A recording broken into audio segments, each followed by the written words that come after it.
kami dari TKJ 2 akan memaparkan video materi tentang fiber optik. Selamat menyaksikan. Pernahkah Anda memikirkan mengenai bagaimana bisa mendapatkan email atau informasi lain dari sudut mana saja di dunia dalam sekejap? Hal ini bisa terjadi oleh karena jaringan kabel yang diletakkan di bawah tanah dan di bawah laut. Kabel yang membawa sebagian besar data dunia ini adalah kabel serat optik. Kabel-kabel ini juga digunakan dalam peralatan medis. Mari kita pelajari cara kerja kabel serat optik dan bagaimana cara kabel ini merevolusi dunia di sekitar kita. Kabel serat optik terdiri dari ribuan helai serat dan untai serat tunggal setipis rambut manusia. Serat optik membawa informasi dalam bentuk cahaya. Pertama-tama, mari kita pelajari beberapa perilaku dasar cahaya untuk memahami cara kerja serat optik. Kecepatan cahaya berubah ketika melewati media dan perubahan kecepatan ini dinyatakan oleh indeks bias. Variasi dalam kecepatan cahaya ini mengarah pada fenomena menarik lainnya, yaitu pembiasan. Untuk memahami apa itu pembiasan, mari kita lakukan eksperimen yang menarik. Dalam percobaan ini, cahaya melewati sebuah prisma. Terlihat pada antarmuka cahaya bengkok, bukan lurus. Fenomena ini dikenal sebagai refraksi atau pembiasan. Pembiasan terjadi ketika cahaya melewati media dengan satu indeks bias ke satu indeks bias lainnya. Cahaya berbelok ke arah antarmuka saat beralih dari media indeks bias tinggi ke satu indeks bias rendah. Pembiasan adalah alasan mengapa pensil terlihat bengkok di dalam segelas air. Teknik pembiasan sederhana ini efektif digunakan dalam serat optik. Sekarang, mari kita buat eksperimen ini sebagai hipotesis. Kita bisa meningkatkan indeks bias gelas secara real-time dengan menggunakan dopan. Ketika kita meningkatkan indeks bias, cahaya akan semakin banyak berbelok menuju permukaan. Setelah beberapa saat, Anda bisa melihat cahaya akan melewati permukaan kaca. Jika kita meningkatkan indeks bias lebih jauh, cahaya akan tiba-tiba kembali ke media pertama sebagai refleksi murni. Ini disebut pemantulan internal total. Pemantulan internal total mungkin terjadi jika kita meningkatkan sudut datang daripada meningkatkan indeks bias. Dalam hal ini, pada sudut tertentu akan disebut dengan sudut kritis. Cahaya akan kembali ke media pertama. Fenomena pemantulan internal total ini digunakan dalam kabel serat optik untuk mengirimkan cahaya. Bentuk paling sederhana dari kabel serat optik ditunjukkan di sini. Kaca silinder dengan indeks bias tinggi. Jika laser mengenai antarmuka pada sudut yang lebih besar dari sudut kritis, pemantulan internal total akan terjadi dan cahaya akan mencapai ujung lainnya. Ini berarti bahwa cahaya dapat terkurung dalam serat optik dalam jarak yang jauh. Tidak peduli seberapa kompleks bentuk seratnya. Ingat, pemantulan internal total terjadi antara kaca indeks bias tinggi dan indeks udara bias rendah. Namun, serat optik membutuhkan lapisan pelindung. Lapisan pelindung tidak memungkinkan dalam konfigurasi ini. Pengenalan bahan pelindung akan menggantikan posisi udara dan menghentikan fenomena pemantulan internal total. Cara mudah untuk mengatasi masalah ini adalah dengan memperkenalkan kaca indeks bias rendah di atas kaca inti, yang dikenal sebagai cladding. Dengan cara ini, pemantulan internal total akan terjadi dan kita akan dapat menggunakan lapisan pelindung. Baik inti dan cladding menggunakan silika sebagai bahan dasarnya. Perbedaan dalam indeks bias dapat dicapai dengan menambahkan berbagai jenis dopan. Serat optik yang baru saja kita bentuk tidak akan mampu membawa sinyal lebih dari 100 km. Ini disebabkan berbagai lesapan yang terjadi pada kabel. Hilangnya kekuatan sinyal ini umumnya disebut pelemahan. Penyerapan dan hamburan adalah alasan utama pelemahan sinyal. Inilah sebabnya mengapa Anda melihat adanya penguat pada kabel setelah jarak tertentu. Penguat ini meningkatkan kekuatan sinyal dan memungkinkan sinyal untuk dikirim dalam jarak jauh. Daya yang diperlukan untuk penguat ini diambil dari sumber terdekat. Sekarang, kembali ke topik utama. Bagaimana serat optik mengirimkan informasi seperti panggilan telepon atau sinyal internet? Informasi apapun dapat direpresentasikan dalam bentuk 0 dan 1. Bayangkan, Anda ingin mengirim pesan teks "halo" melalui ponsel Anda. Pertama, kata ini akan dikonversi menjadi kode biner setara N sebagai urutan 0 dan 1. Setelah konversi, ponsel Anda akan mentransmisikan 0 dan 1 ini dalam bentuk gelombang elektromagnetik. 1 ditransmisikan sebagai gelombang frekuensi tinggi dan 0 sebagai gelombang frekuensi rendah. Menara sel lokal menerima gelombang elektromagnetik ini. Di menara akan dihasilkan gelombang cahaya jika gelombang elektromagnetiknya berfrekuensi tinggi. Sekarang, gelombang cahaya ini dapat dengan mudah ditransmisikan melalui kabel serat optik. Gelombang cahaya yang membawa informasi harus melalui jaringan kabel yang rumit untuk mencapai tujuannya. Untuk tujuan ini, seluruh dunia ditutupi dengan kabel serat optik. Kabel ini diletakkan di bawah tanah dan di bawah laut. Terutama penyedia layanan seluler yang memelihara kabel di bawah tanah ini. AT&T, Orange, dan Verizon adalah beberapa pemain global yang memiliki dan memelihara jaringan kabel bawah laut. Tampilan potongan melintang kabel bawah laut diperlihatkan di sini. Anda dapat melihat bahwa hanya sebagian kecil kabel yang digunakan untuk melindungi serat optik. Bagian kabel yang tersisa adalah struktur mekanis untuk perlindungan dan kekuatan. Sekarang, pertanyaannya adalah, dari mana penguat mendapatkan dayanya di bawah lautan yang dalam ini? Nah, untuk tujuan tersebut, selubung tembaga tipis digunakan di dalam kabel yang membawa daya listrik di sepanjang kabel sehingga dapat memberikan daya pada penguat. Seluruh pembahasan ini mengacu pada bahwa jika kabel serat optik tidak mencapai bagian dunia tertentu, maka bagian dunia tersebut akan terisolasi dari internet atau komunikasi seluler. Jika kita membandingkan kabel serat optik dengan kabel tembaga tradisional, kabel serat optik lebih unggul dalam hampir segala hal. Kabel serat optik memberikan bandwidth yang lebih besar dan mengirimkan data pada kecepatan yang jauh lebih tinggi daripada kabel tembaga. Ini karena kecepatan cahaya selalu lebih besar daripada kecepatan elektron.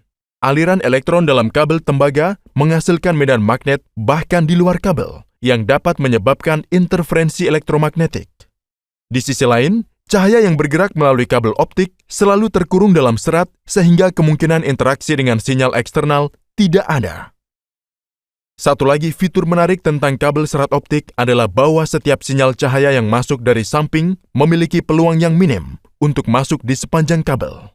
Dengan demikian, kabel serat optik memberikan keamanan data yang tinggi. Anda mungkin kagum setelah mengetahui bahwa serat optik pertama kali digunakan dalam endoskopi, bahkan sebelum digunakan dalam bidang telekomunikasi. Dalam telekomunikasi, gelombang digital ditransfer melalui kabel serat optik. Namun, pada kabel endoskopi, sinyal visual dalam bentuk analog ditransmisikan ke ujung lainnya. Kami meminta dukungan Anda di patreon.com untuk membantu melanjutkan layanan pendidikan kami. Dan terima kasih telah menonton video ini. Halo semua, kali ini Bilhanet mau unboxing sebuah paket alat fiber optik. Satu set ya. Langsung saya buka saja. Jadi video ini sekaligus sebagai bukti untuk penjualnya apakah barang yang dikirimkan lengkap sesuai deskripsi di toko online-nya atau enggak. Nah, ini dia. Jadi paket penjualannya otomatis mendapatkan sebuah tas ya, seperti ini. Saya langsung buka dalamnya, isinya.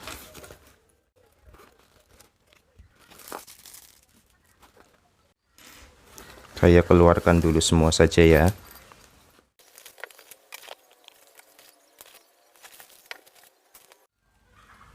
Sudah kosong. Sebelah sini sudah kosong. Coba sebelah sini ada apa? Masih ada ya. Sudah kosong semua. Jadi pertama dapat tasnya ya. Kemudian ada botol untuk tempat alkohol. Kemudian ada buku-buku panduan. Ada 3 buah baterai, batu baterai. Terus ada 2 buah kunci L. Ada pengukur ini ya, kalau nggak salah ini namanya pengukur sekaligus untuk yang bisa untuk mengupas pelapis dari core optiknya. Kemudian dimulai dari sini saja. Ini adalah fiber cleaver ya. Ini cleaver seperti ini, fiber cleaver FC6S. Ini ada pisaunya ya.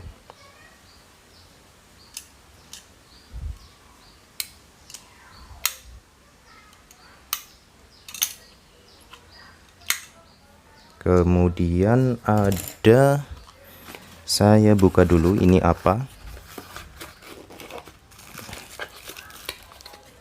Ini adalah alat untuk mengupas kulit fiber optiknya atau pengupas drop core-nya.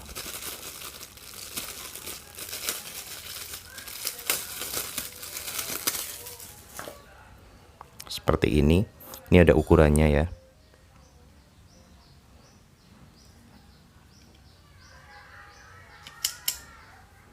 Kemudian yang ini apa?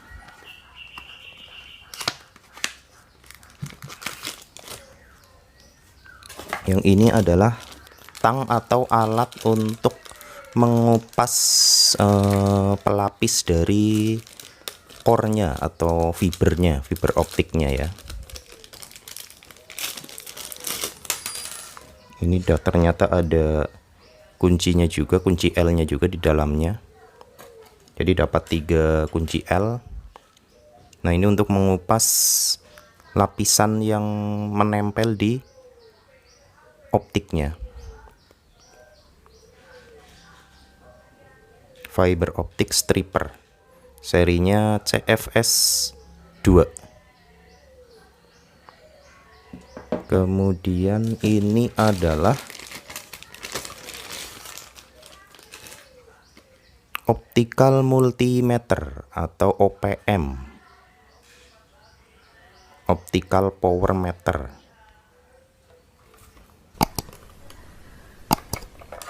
Nah, ini apa namanya, tempat baterainya. Saya langsung pasang saja baterainya.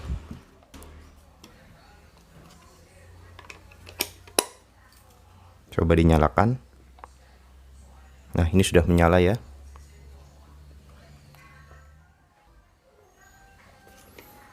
Kemudian ini berarti center laser ya.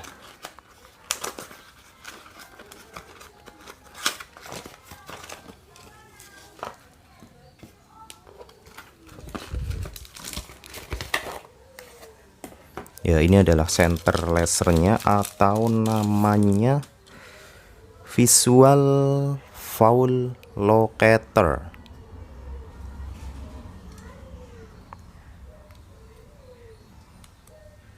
Saya coba masukkan ya baterainya.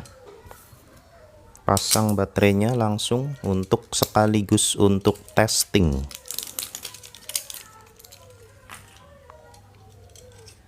Ini diputar.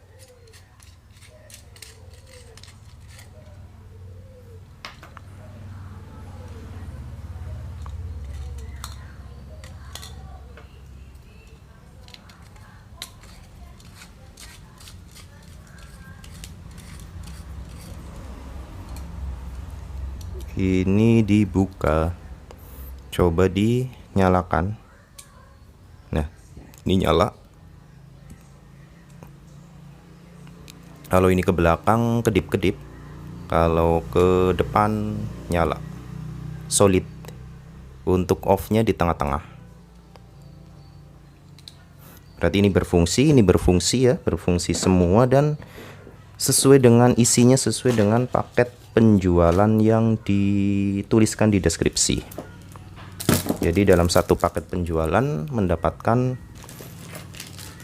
tas ya, dapatkan tasnya, kemudian dapat botol, dapat cleaver, dapat OPM tang stripper, kemudian dapat pengukur sekaligus pengupas. Ini juga bisa dijadikan untuk pengupasnya ya. Kemudian dapat center laser dan dapat pengupas kulitnya atau drop core-nya. Jadi ini sudah sesuai paket penjualannya. Saya coba testing untuk mengukur redaman. Coba pakai kabel patch core. Saya masukkan ke center ya, salah satu ujung kabel FO saya masukkan ke center, ke VFL. Saya nyalakan. Nah, di sini sudah menyala ya. Ini sudah menyala. Kemudian saya coba ukur redamannya berapa untuk patch core ini. Masukkan ke sini ya. Sini. Seperti ini. Kemudian coba hidupkan. Berarti redamannya yang bawah ini ya. Minus 12, ini dengan lambda 13.310. Jadi ini simbol ini adalah lambda untuk mengukur sesuai dengan istilahnya maksimal redaman yang diizinkan.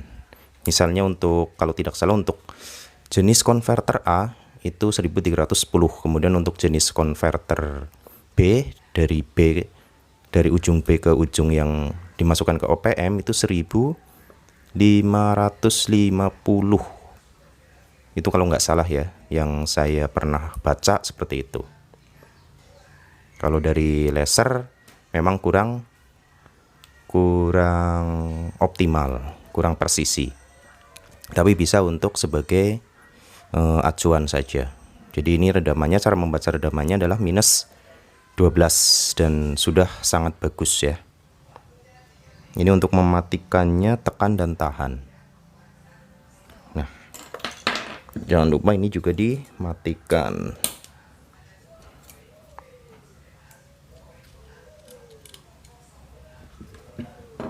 Jadi demikian video unboxing sekaligus sedikit review cara menggunakannya. Semoga bermanfaat untuk teman-teman yang membutuhkan. Jangan lupa yang mungkin belum subscribe, silahkan di subscribe ya. Terima kasih sudah menonton.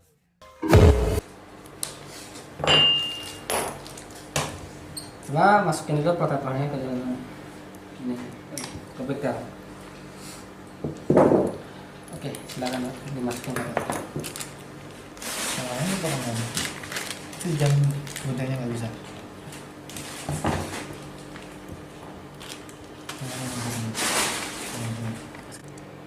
Oh, 2. Ya.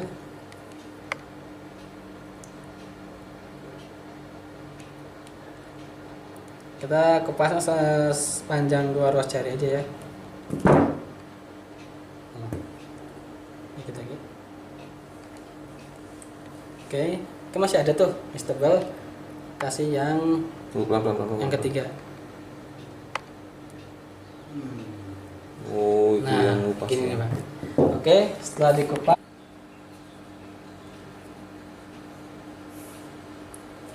Nah, dari sini. Nah, di sini ada batasnya nih, Mas. Kalau misalkan dia melengkung, yang melengkungnya ke bawahin. Soalnya kalau dia ke atasin nanti nggak kepotong kayak begini nanti. Jadi kita melengkungnya ke yang belok ke bawahin. Begini. Nah, seperti ini. Batasnya itu gas garatan yang ini, Pak. Lihat garatannya. Seperti ini ya. Oke. Nah, ini buka dulu. Ya, kalau yang tipe yang ini di kesini dulu. Nah, masukin. Nah.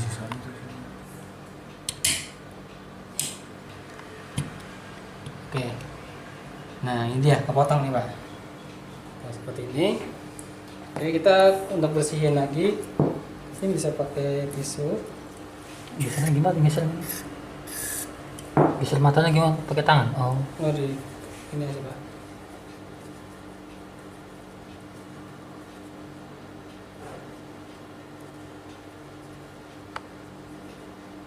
Nggak harus pakai cairan. Iya. pakai ini aja, pakai alkohol atau minyak tanah.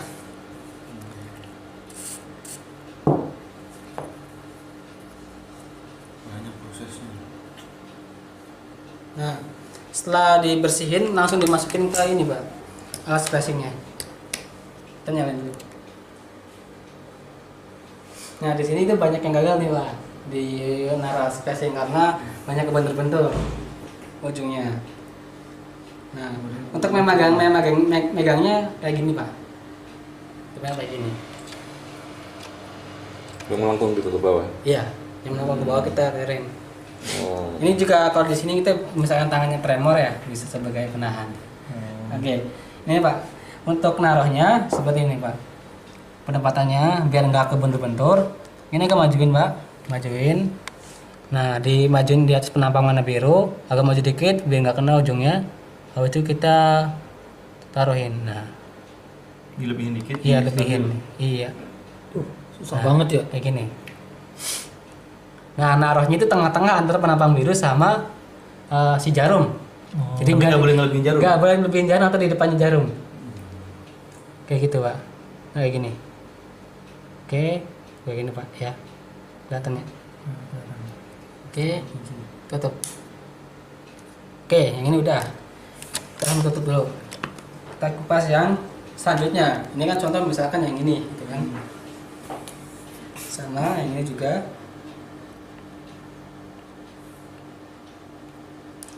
Karena 2 jari, 2 ruas jari. Iya.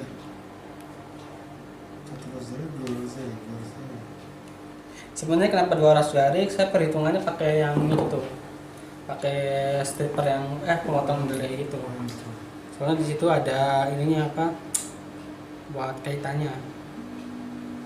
Jadi saya bilangnya 2 ruas jari aja.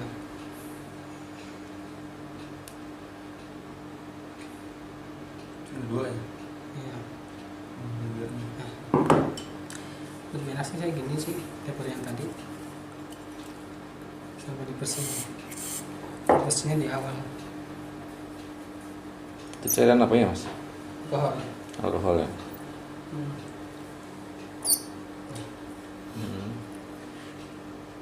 Oke tadi ini aja. Nah, megangnya sama kayak tadi. Taruh di sini. Tutup. Kayak gini.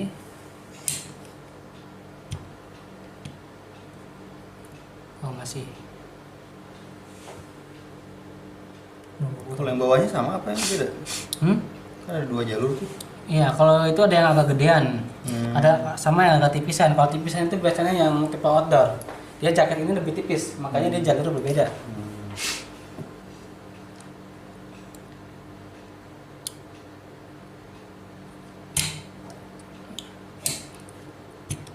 Enggak kepotong. Kamu potong ya?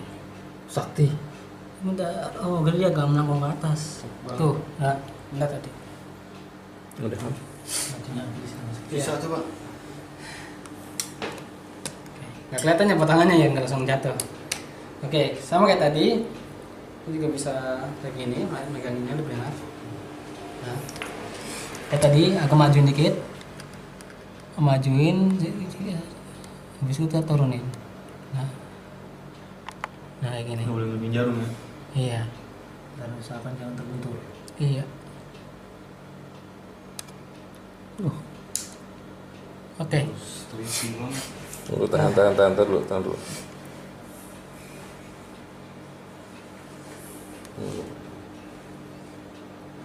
Nggak dapat fokusnya.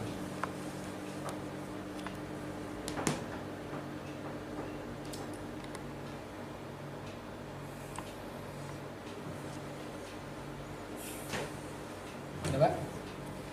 Oke. Ya, udah. Udah. Sip. Tutup aja. Nah di sini, oh gini ke dalam. Ini harusnya. Nah kenapa? Sini. Iya. Nah ini ada layarnya di sini. Kita klik set. Makin lihat. Oh, ini kita apa bekas potongan kita tadi ya. Ini kan agak miring ya. Dia Oh, kita gitu. klik set lagi. Turunin dia. Nah, Oh, bisa gitu ya. nah, habis itu kita klik set lagi buat fusionnya.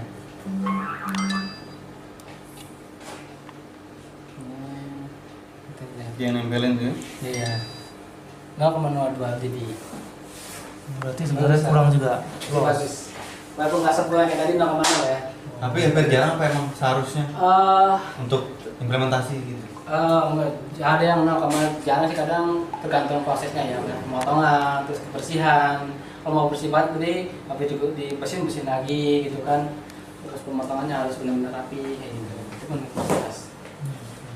Oke. Setelah ini Toleransi berapa dB?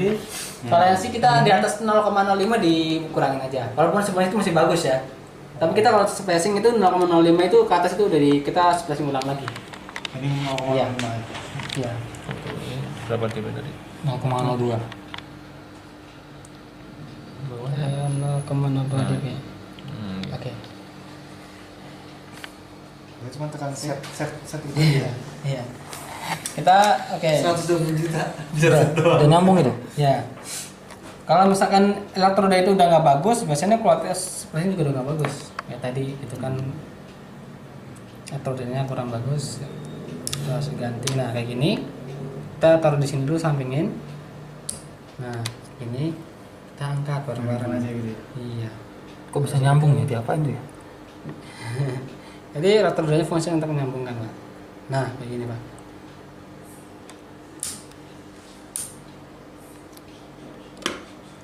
Dipanasin. Nah, di situ kita beginiin, pegangin. Nah, peganginnya agak kuat juga nggak apa-apa, agak kenceng juga nggak apa-apa. Nggak putus tuh ya dia? Enggak, Kenceng nggak gitu. putus. Seperti kabel biasa jadinya. Iya.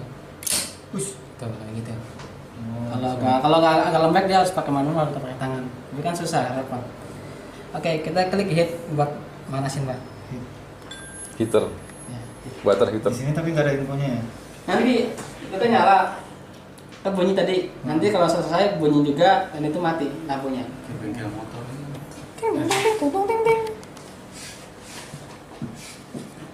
Kayak itu. Kalau nambah ban motor panasin. Terus tinggalin rokok. Prosesnya biasanya berapa lama? 2 menit? 20 detik. Nah, sih.